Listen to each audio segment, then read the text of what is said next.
السلام علیکم ورحمۃ اللہ تعالی وبرکاتہ۔ نحمده ونصلي ونسلم على رسوله الكريم اما بعد فاعوذ بالله من الشيطان الرجيم بسم الله الرحمن الرحيم ان الله وملائكته يصلون على النبي يا ايها الذين امنوا صلوا عليه وسلموا تسليما اللهم صل على سيدنا ومولانا محمد معدن الجود والكرم وآله الكرام وابنه الكريم وبارك وسلم صلاة وسلاما عليك يا رسول اللہ صلی اللہ تعالی علیہ وسلم۔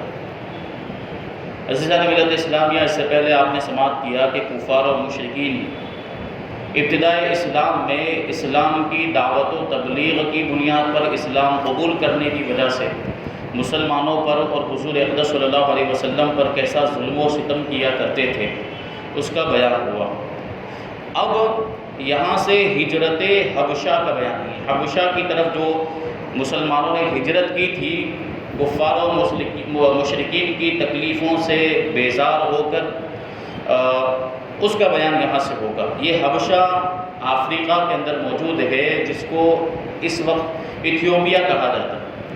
کفار مکہ نے جب اپنے ظلم و ستم سے مسلمانوں پر عرصہ حیات تنگ کر دیا تو حضور رحمت عالم صلی اللہ علیہ وسلم نے مسلمانوں کو حبشہ جا کر پناہ لینے کا حکم دیا، کیونکہ ظاہر سی بات ہے اتنا ظلم و ستم کرتے تھے، اتنی تکلیفیں پہنچاتے تھے کہ زندگی کا دائرہ تنگ ہو گیا تھا، ان کے لیے زندگی گزارنا آسان نہیں رہ گیا۔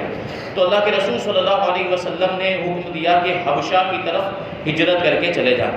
تو حبشہ کا بادشاہ، جس کا نام اسمہا تھا اور لقب نجاشی تھا، وہ عیسائی دین کا پابند تھا، مگر بہت ہی انصاف پسند اور رحم دل تھا۔ توریت اور انجیل وغیرہ آسمانی کتابوں کا بہت ہی ماہر عالم تھا، جانکار تھا۔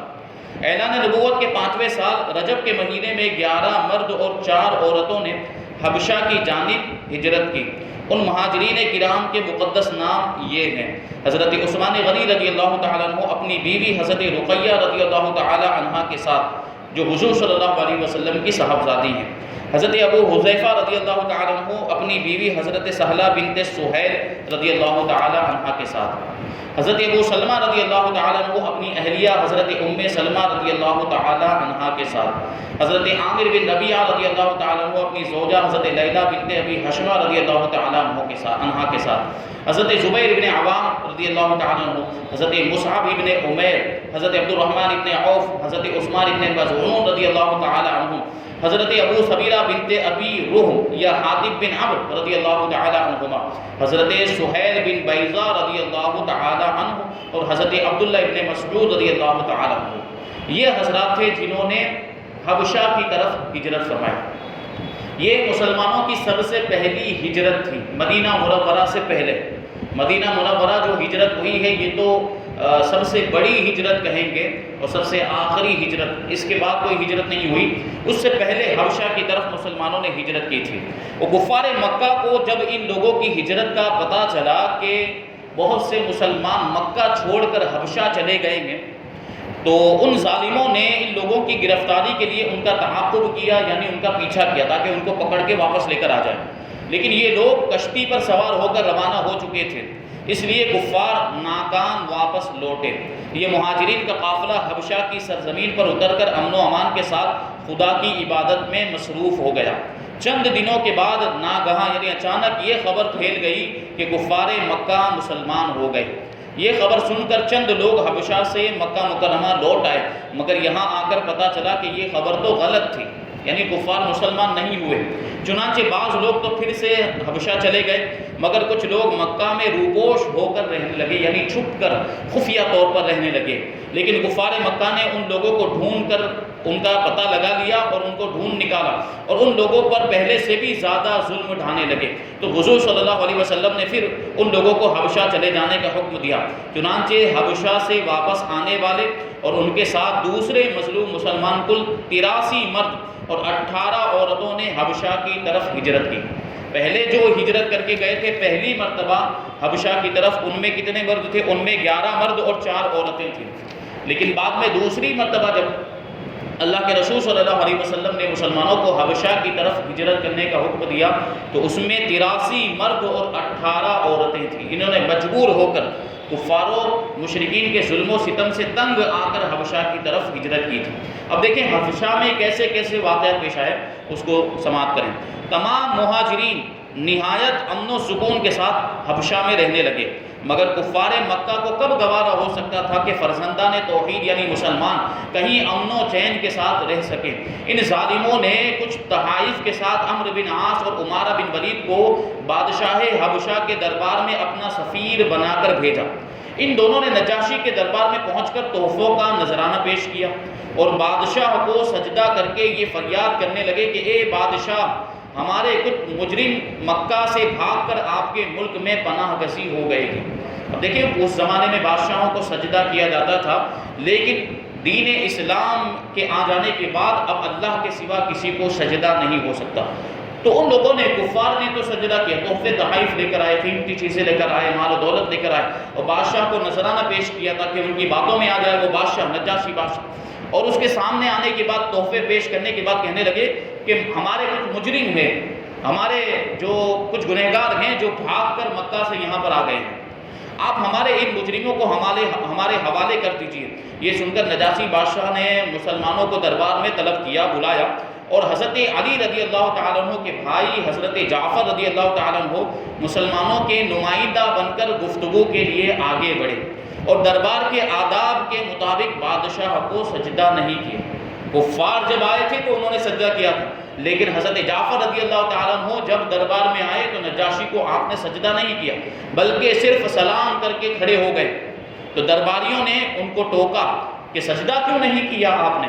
تو حضرت جعفر رضی اللہ تعالیٰ عنہ نے فرمایا کہ ہمارے رسول صلی اللہ علیہ وسلم نے خدا کے سوا کسی کو سجدہ کرنے سے منع فرمایا اور اس لیے میں نے بادشاہ کو سجدہ نہیں کیا۔ اس کے بعد حضرت جعفر ابن ابی طالب رضی اللہ تعالیٰ عنہ نے دربار شاہی میں اس طرح تقریر شروع فرمائی کہ اے بادشاہ، ہم لوگ ایک جاہل قوم تھے، شرک اور بت پرستی کرتے تھے، لوٹ مار، چوری، ڈکیتی، ظلم و ستم اور طرح طرح کی بدکاریوں اور بدعمالیوں میں مبتلا تھے۔ اللہ تعالیٰ نے ہماری قوم میں سے ایک شخص کو اپنا رسول بنا کر بھیجا جس کے حسب و نسب یعنی خاندانی شرافت اور صدق و دیانت، سچائی اور ایمانداری کو ہم پہلے ہی سے جانتے تھے۔ اس رسول نے ہم کو شرک اور بت پرستی سے روک دیا اور صرف ایک خدا واحد کی عبادت کا حکم دیا اور ہر قسم کے ظلم و ستم اور تمام برائیوں اور بدکاریوں سے ہم کو منع کیا۔ ہم اس رسول پر ایمان لائے اور شرک و بت پرستی چھوڑ کر تمام برے کاموں سے ہم نے توبہ کر لی۔ بس یہی ہمارا گناہ ہے جس پر ہماری قوم ہماری جان کی دشمن ہو گئی ہے، اور ان لوگوں نے ہمیں اتنا ستایا کہ ہم اپنے وطن کو خیر آباد کہہ کر آپ کی سلطنت کے زیر سایہ پر امن زندگی بسر کر رہے ہیں۔ یعنی اتنا تنگ کیا، اتنا ظلم و ستم کیا کہ ہم اپنے پیارے وطن مکہ مکرمہ کو چھوڑنے پر مجبور ہو گئے اور حبشہ میں آنے پر مجبور ہو گئے۔ اب یہ لوگ ہمیں مجبور کر رہے ہیں کہ ہم پھر اسی پرانی گمراہی میں واپس لوٹ آئیں۔ حضرت جعفر رضی اللہ تعالیٰ عنہ کی اس تقریر سے نجاشی بادشاہ بے حد متاثر ہوا۔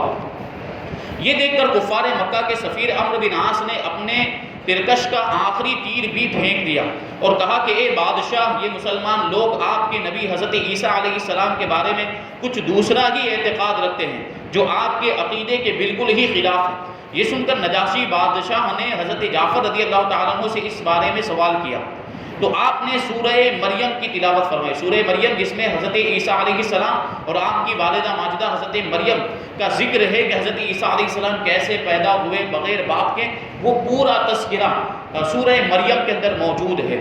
تو جب حضرت جعفر رضی اللہ تعالیٰ عنہ نے سورہ مریم کی تلاوت کی، کلام ربانی کی تاثیر سے نجاشی بادشاہ کے دل پر اتنا گہرا اثر پڑا کہ اس پر رقت طاری ہو گئی اور اس کی آنکھوں سے آنسو جاری ہو گئے۔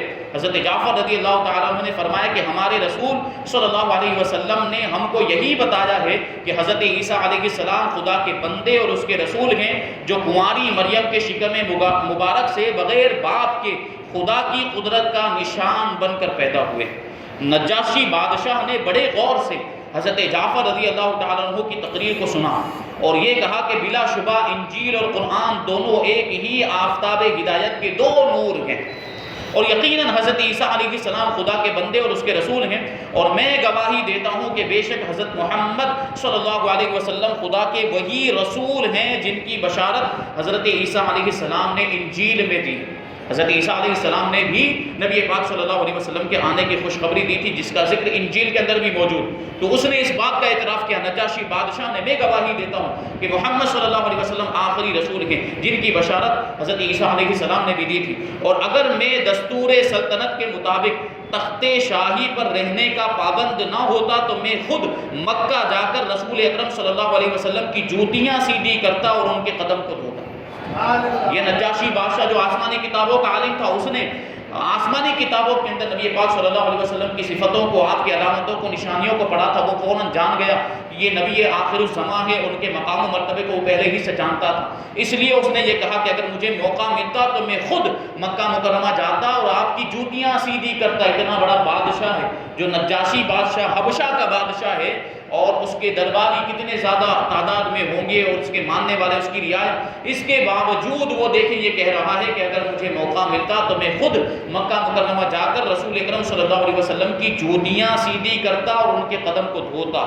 بادشاہ کی تقریر سن کر اس کے درباری جو کٹر قسم کے عیسائی تھے وہ ناراض ہو گئے، برہم ہوئے، غصہ ہوئے، مگر نجاشی بادشاہ نے جوش ایمانی میں سب کو ڈانٹ پھٹکار کر خاموش کر دیا، اور کفار مکہ کے تحفوں کو واپس لوٹا کر عمرو بن عاص اور عمارہ بن ولید کو دربار سے نکلوا دیا، اور مسلمانوں سے کہہ دیا کہ تم لوگ میری سلطنت میں جہاں چاہو امن و سکون کے ساتھ آرام و چین کی زندگی بسر کر سکتے ہو، کوئی تمہارا کچھ بھی نہیں بگاڑ سکتا۔ یہ اثر ہوا قرآن کی آیتوں کا، سورہ مریم کی تلاوت کا نجاشی بادشاہ کے دل پر۔ واضح رہے کہ نجاشی بادشاہ مسلمان ہو گیا تھا، چنانچہ اس کے انتقال پر حضور صلی اللہ علیہ وسلم نے مدینہ منورہ میں اس کی نماز جنازہ پڑھی۔ حالانکہ نجاشی بادشاہ کا انتقال حبشہ میں ہوا تھا جو افریقہ کے اندر ہے، اور حبشہ میں مدفون بھی ہوئے نجاشی بادشاہ، مگر حضور صلی اللہ علیہ وسلم نے غائبانہ ان کی نماز جنازہ پڑھ کر ان کے لیے دعائے مغفرت فرمائی۔ دیکھیں یہ اس طریقے سے حقوق کی ادائیگی، اور غائبانہ نماز جنازہ کا یہاں پر سوال اٹھتا ہے، تو یہ حضور اقدس صلی اللہ علیہ وسلم کی خصوصیت تھی۔ آپ کے لیے جائز تھا کہ آپ کسی کی بھی نماز جنازہ غائبانہ طور پر پڑھ سکتے تھے، یعنی جنازہ کہیں اور رکھا ہوا ہو اور نبی پاک صلی اللہ علیہ وسلم کہیں اور موجود ہو، آپ کے لیے جائز تھا کہ آپ یہاں رہتے ہوئے اس جنازے کی نماز جنازہ پڑھ سکتے ہیں۔ جیسے نجاشی بادشاہ کا معاملہ ہوا کہ نبی پاک صلی اللہ علیہ وسلم مدینہ منورہ کے اندر، غالباً مدینہ منورہ کے اندر نبی پاک صلی اللہ علیہ وسلم موجود تھے، اور نجاشی بادشاہ حبشہ کے اندر موجود تھا، افریقہ پورا ملک ہی الگ وہاں موجود تھا، اور وہاں حبشہ میں نجاشی بادشاہ کا انتقال ہوا تو نبی پاک صلی اللہ علیہ وسلم نے مدینہ منورہ سے نماز جنازہ ادا کی، غائبانہ طور پر نماز جنازہ۔ یہ نبی پاک صلی اللہ علیہ وسلم کی خصوصیت ہے۔ ہمارے لیے جائز نہیں ہے کہ ہم کسی کی غائبانہ نماز جنازہ پڑھیں، یعنی جنازہ سامنے موجود نہ ہو، کہیں اور کسی اور جگہ پر میت کو رکھا گیا ہو اور ہم یہیں سے نماز جنازہ پڑھ لیں، ایسا نہیں ہو سکتا، یہ جائز نہیں ہمارے لیے۔ اب اس میں ایک حکمت بیان کرتے ہیں شارحین کہ نبی پاک صلی اللہ علیہ وسلم کے لیے غائبانہ نماز جنازہ پڑھنا کیوں جائز تھا؟ کیونکہ اللہ تبارک و تعالیٰ نے آپ کو چھپی ہوئی چیزوں کا بھی علم عطا فرما دیا، غیب کا علم بھی عطا فرما دیا، تو آپ کے لیے کوئی چیز آڑ بنتی ہی نہیں تھی۔ تو آپ نے مدینہ منورہ میں رہتے ہوئے حبشہ کے اندر نجاشی کے جنازے کو ملاحظہ فرما دیا، تو وہ تو آپ کے سامنے موجود تھا، آپ کی نگاہوں کے سامنے موجود تھا۔ تو بظاہر تو غائبانہ نماز جنازہ تھی، لیکن حضور اقدس صلی اللہ علیہ وسلم کی نگاہوں میں اللہ تبارک و تعالیٰ نے یہ طاقت عطا فرمائی کہ سارے حجابات، سارے پردے اٹھ گئے، اور آپ نے ان کے جنازے کو ملاحظہ کیا، نجاشی بادشاہ کو، اور ان کے جنازے کو دیکھتے ہوئے آپ نے نماز جنازہ ادا فرمائی۔ تو یہ شان اللہ کے رسول صلی اللہ علیہ وسلم کی۔ ہمارے لیے غائبانہ نماز جنازہ جائز نہیں۔ حضرت ابوبکر صدیق رضی اللہ تعالیٰ عنہ نے بھی حبشہ کی طرف ہجرت فرمائی، مگر جب آپ مقام برق الغماد میں پہنچے تو قبیلہ قارہ کا سردار مالک بن دغینہ راستے میں ملا اور دریافت کیا کہ کیوں اے ابوبکر کہاں جا رہے؟ آپ نے اہل مکہ کے مظالم کا تذکرہ فرماتے ہوئے کہا کہ اب میں اپنے وطن مکہ کو چھوڑ کر خدا کی لمبی چوڑی زمین میں پھرتا رہوں گا اور خدا کی عبادت کرتا رہوں گا۔ ابن دغینہ نے کہا کہ اے ابوبکر، آپ جیسا آدمی نہ شہر سے نکل سکتا ہے نہ نکالا جا سکتا ہے، آپ دوسروں کا بار اٹھاتے ہیں، مہمانان حرم کی مہمان نوازی کرتے ہیں، خود کما کما کر مفلسوں، محتاجوں اور غریبوں کی مالی مدد کرتے ہیں، حق کے کاموں میں سب کی مدد اور اعانت کرتے ہیں۔ آپ میرے ساتھ مکہ واپس چلیے، میں آپ کو اپنی پناہ میں لیتا ہوں۔ ابن دغینہ آپ کو زبردستی مکہ واپس لایا اور تمام کفار مکہ سے کہہ دیا کہ میں نے ابو بکر کو اپنی پناہ میں لے لیا ہے، لہٰذا خبردار کوئی ان کو نہ ستائے۔ کفار مکہ نے کہا کہ ہم کو اس شرط پر منظور ہے کہ ابو بکر اپنے گھر کے اندر چھپ کر قرآن پڑھیں گے، یعنی سب کے سامنے کھلم کھلا قرآن کی تلاوت نہیں کریں، تاکہ ہماری عورتوں اور بچوں کے کان میں قرآن کی آواز نہ پہنچے۔ کیونکہ ہوتا کیا تھا، جو بھی قرآن پاک کو سن لیا کرتا تو قرآن خدا کا کلام ہے، اس کی ایسی تاثیر ہوتی تھی کہ دل کی دنیا بدل جایا کرتی، لوگ قرآن کو سن کر مسلمان ہو جایا کرتے تھے۔ تو اس لیے یہ کفار نے یہ پابندی لگائی کہ مسلمان کھلا کھلا قرآن کی تلاوت نہ کریں، تو انہوں نے یہ شرط لگائی کہ ابو بکر کو اس وقت امان ہوگا جب وہ چھپ کر قرآن پڑھیں گے، لوگوں کے سامنے قرآن نہ پڑھیں۔ ابن دغینہ نے کفار کی شرط کو منظور کر لیا اور حضرت ابوبکر صدیق رضی اللہ تعالیٰ عنہ چند دنوں تک اپنے گھر کے اندر قرآن پڑھتے رہے، مگر حضرت ابوبکر صدیق رضی اللہ تعالیٰ عنہ کے جذبہ اسلامی اور جوش ایمانی نے یہ گوارا نہیں کیا کہ معبودان باطل لات و عزیٰ کی عبادت تو علی الاعلان اور کھلے عام ہو اور معبود برحق اللہ تعالیٰ کی عبادت گھر کے اندر چھپ کر کی جائے۔ چنانچہ آپ نے گھر کے باہر اپنے صحن میں ایک مسجد بنا لی اور اس مسجد میں علی الاعلان سر عام نمازوں میں بلند آواز سے قرآن پڑھنے لگے، اور کفار مکہ کی عورتیں اور بچے بھیڑ لگا کر قرآن سننے لگے۔ یہ منظر دیکھ کر کفار مکہ نے ابن دغینہ کو مکہ بلایا اور شکایت کی کہ ابو بکر گھر کے باہر قرآن پڑھتے ہیں، جس کو سننے کے لیے ان کے ارد گرد ہماری عورتیں اور بچوں کا میلہ لگ جاتا ہے، اس سے ہم کو بڑی تکلیف ہوتی ہے، لہٰذا تم ان سے کہہ دو کہ یا تو وہ گھر میں قرآن پڑھیں ورنہ تم اپنی پناہ کی ذمہ داری سے دستبردار ہو جاؤ۔ چنانچہ ابن دغینہ نے حضرت ابوبکر صدیق رضی اللہ تعالیٰ عنہ سے کہا کہ اے ابو بکر، آپ گھر کے اندر چھپ کر قرآن پڑھا کریں ورنہ میں اپنی پناہ سے کنارہ کش ہو جاؤں گا۔ جو میں نے آپ کو پناہ دی ہے، جس کی وجہ سے کفار نے آپ پر ظلم و ستم کرنا چھوڑ دیا ہے، وہ پناہ میں واپس لے لوں گا۔ اس کے بعد کفار مکہ آپ کو ستائیں گے تو میں اس کا ذمہ دار نہیں ہوں گا۔ یہ سن کر حضرت ابوبکر صدیق رضی اللہ تعالیٰ عنہ نے فرمایا کہ اے ابن دغینہ، تم اپنی پناہ کی ذمہ داری سے الگ ہو جاؤ، مجھے تو اللہ تعالیٰ کی پناہ کافی ہے اور میں اس کی مرضی پر راضی برضا ہوں۔